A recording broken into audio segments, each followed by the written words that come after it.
За сайн байцгаана уу. Ардээлч Мэс клиникээс өнөөдрийн дугаарыг бэлдэж байна.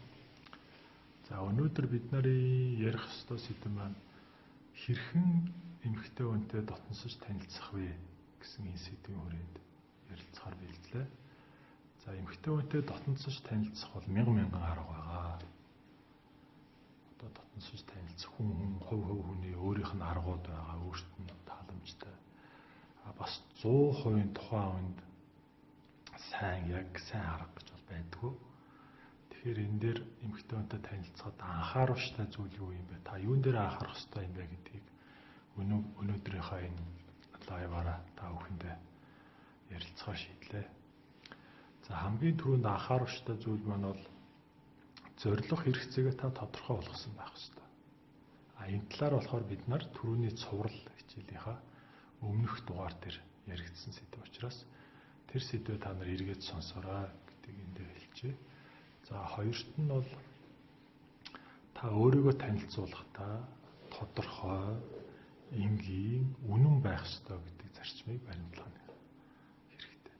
За яагаад тэгэхээр та магадгүй өөрөө дургу, өөрийнхөө сул тал гэж боддог зан чанар муу юм ч гэдэм өөрөө тэгж үнэлээд тэрийг нуучих юм бол дараа нь та хоёрын харьцаанд тэр чинь гарч ирээд харьцаагч хэврэг болгоод байдаг. Ийм тал ажиглагддаг.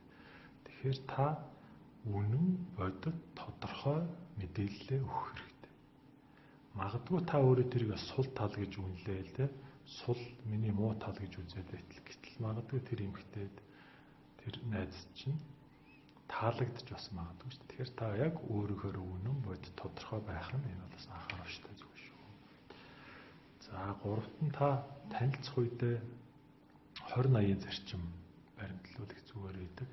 За энэ ямар зарчим бэ гэхээр та өөрийн хувийн мэдээлэлээ тухайн дотносож байгаа эмэгтэй хүнтэй, дотносож байгаа найзтай өгөхдөө 20% орчмоо мэдээллийнхаа 20% орчмыг л өгөхөд хангалттай байдаг.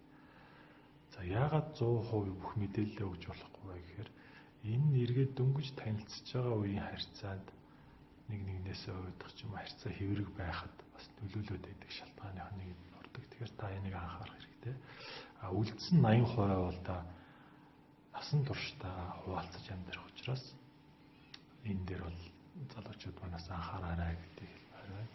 За дөрөвт нь та өөрийгөө тухайн хүнд эмэгтэй хүнд цэгцтэй, яруу ийм сайхан танилцуулж явах хэрэгтэй. Ингээхийн тулд танд юу хэрэгтэй вэ гэхээр та сайхан яруу найраг, шүлэг, дууны ном, хэвлэл уншиж явах хэрэгтэй. Романс, маш гоё уран сайхны кино, сайхан дуу хөгжим сонсож энэ бүгдээс тэр хүний өөрийнхөө илэрхийлэмж тэр ямар үгээр тэр хүнд өөрийгөө илэрхийлж гарах вэ? Дотоод сэтгэлээ нээх үү гэсэн ийм арга барилд суралцах нь ачаал байдаг юм аа. Тэгэхээр ийм их юм дээр бас анхаараарай гэдэг энэ дээр бол хэлж байна. За 5 дахь нь болохоор танилцаад хүмүүс одоо юу гэдэг дөнгөж танилцаад энэ хүн за нэг иймэрхүү хүн байна даа гэж дүгнээл маш хурдан хугацаанд дүгнэлт гараад тэгээс алцдаг. Тэгээ удаан харьцаа юм хэврэг аваад байдаг. Тэгэхээр харилцааны хувьд бол би зөвлөлтөө хүмүүст 3 сар дор хаяж та үерхэж үзэх хэрэгтэй. Анхааруулжтай зүйл. 3 сар та дор хаяж үерхэж үзэх хэрэгтэй. Энэ хугацаанд хүмүүсийн хоорондын хаалт хамгаалалт, далд тухамсартах тэр хаалт хамгаалтууд тайлагдаад, тавигдаад тэр хүмүүс хоорондоо юм холбоо үүсгээд ингээд танилцаж цаашаа явдаг учраас эхний 3 сараа бол юм тууштай яг ингээд харилцаатай байж байгаад тэгэхээр болохгүй 3 сарын дараа харилцаагаа болж болно гэдэг юм зөвлөгөө бол хүмүүст өгдөг. Энэ 5 зүйл дээр бол одоо хүнтэй танилцах гэж байгаа бол ирчүүд мань анхааралтай болгоомжтой ингэж байгаарай гэж өнөөдрийн энэ цуврал нэвтрүүлгээ бэлдсэн юм аа.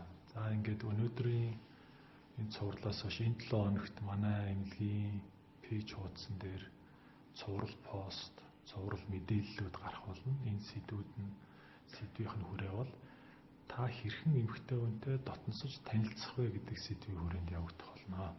За ингээд анхаарал тавьсанд баярлалаа та.